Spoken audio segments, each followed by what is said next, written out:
Hi ಎಲ್ರಿಗೂ ಬೆಳಗಿನ ಶುಭೋದಯ. ಇವತ್ತು ಆಲೂವೆರಾ ಸೌತೆಕಾಯಿ ಪುದೀನ ಬಳಸ್ಕೊಂಡು ಜ್ಯೂಸ್ ಮಾಡ್ಕೊಂಡಿದ್ದೆ. ಇದು ನಮ್ಮ ಡೈಜೆಸ್ಟ್ ಸಿಸ್ಟಮ್ನ ಫುಲ್ ಕ್ಲೀನ್ ಮಾಡೋದಕ್ಕೆ ತುಂಬಾ ಹೆಲ್ಪ್ ಮಾಡುತ್ತೆ.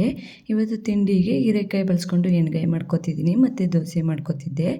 ಮೊದಲಿಗೆ ಒಂದು ಪ್ಯಾನ್ಗೆ 2 ಸ್ಪೂನ್ ಕಡಲೆ ಬೀಜ ಹಾಕಿ ಚೆನ್ನಾಗಿ ಫ್ರೈ ಮಾಡಿ ಕೊಬ್ಬರಿ ತುರಿ ಎಳ್ಳಾಕಿ ಅದು ಸ್ವಲ್ಪ ಹುರ್ಕೊಂಡು ತಣ್ಣಗಾಗೋಕ್ಕಿಟ್ಟು ಅದೇ ಪ್ಯಾನ್ಗೆ ಸ್ವಲ್ಪ ಆಯಿಲು, ಈರುಳ್ಳಿ, ಕರಿಬೇವು ಹಾಕಿ ಅದನ್ನು ಕೂಡ ಚೆನ್ನಾಗಿ ಫ್ರೈ ಮಾಡಿಕೊಂಡು ಎರಡು ತಣ್ಣಗಾದ್ಮೇಲೆ ಒಂದು ಮಿಕ್ಸಿ ಜಾರ್ಗೆ ಕಡಲೆ ಬೀಜ ಹಾಕಿ ಅದು ಪುಡಿ ಮಾಡಿಕೊಂಡು ನೆಕ್ಸ್ಟ್ ಈರುಳ್ಳಿ, ಕರಿಬೇವು, ಚಿಲ್ಲಿ ಪೌಡ್ರು, ಧನಿಯಾ ಪೌಡ್ರು, ಗರಂ ಮಸಾಲೆ, ಸಾಲ್ಟು, ಅರಿಶಿನ ಹಾಕಿ ಸ್ವಲ್ಪ ನೀರು ಹಾಕಿ ಈ ರೀತಿ ಸಣ್ಣದಾಗಿ ಪೇಸ್ಟ್ ಮಾಡಿಟ್ಕೊಂಡೆ. ನೆಕ್ಸ್ಟು ಕಟ್ ಮಾಡಿರೋಂಥ ಹೀರೆಕಾಯಿ ಒಳಗಡೆ ತುಂಬಿಕೊಂಡು ಒಂದು ಬಾಣಲೆಗೆ ಸ್ವಲ್ಪ ಆಯಿಲು, ಸಾಸಿವೆ, ಜೀರಿಗೆ, ಈರುಳ್ಳಿ ಹಾಕಿ ಸ್ವಲ್ಪ ಫ್ರೈ ಮಾಡಿಕೊಂಡು ನೆಕ್ಸ್ಟು ಮಸಾಲೆ ತುಂಬಿರೋಂಥ ಹೀರೆಕಾಯಿ ಹಾಕಿ ಅದನ್ನು ಕೂಡ ಫ್ರೈ ಮಾಡಿ ಕೊನೆಯಲ್ಲಿ ಮಿಕ್ಕಿರೋಂಥ ಮಸಾಲೆ ಹಾಕಿ ಮತ್ತು ಸಾಲ್ಟ್ ಹಾಕಿ ನೀರು ಸೇರಿಸ್ಕೊಂಡು ಕೊತ್ತಂಬರಿ ಸೊಪ್ಪು ಹಾಕಿ ಮಿಕ್ಸ್ ಮಾಡಿ ಒಂದು 10 ನಿಮಿಷ ಬೇಯಿಸ್ಕೊಂಡ್ರೆ ಸಾಕು. ತುಂಬ ಟೇಸ್ಟಿಯಾದಂಥ ಎಣ್ಗಾಯಿ ರೆಡಿ ಆಗುತ್ತೆ. ಹಾಗೆ ಹೀರೆಕಾಯಿ ಸಿಪ್ಪೆ ಬಳಸ್ಕೊಂಡು ಚಟ್ನಿನೂ ಕೂಡ ಮಾಡ್ಕೊಂಡಿದ್ದೆ.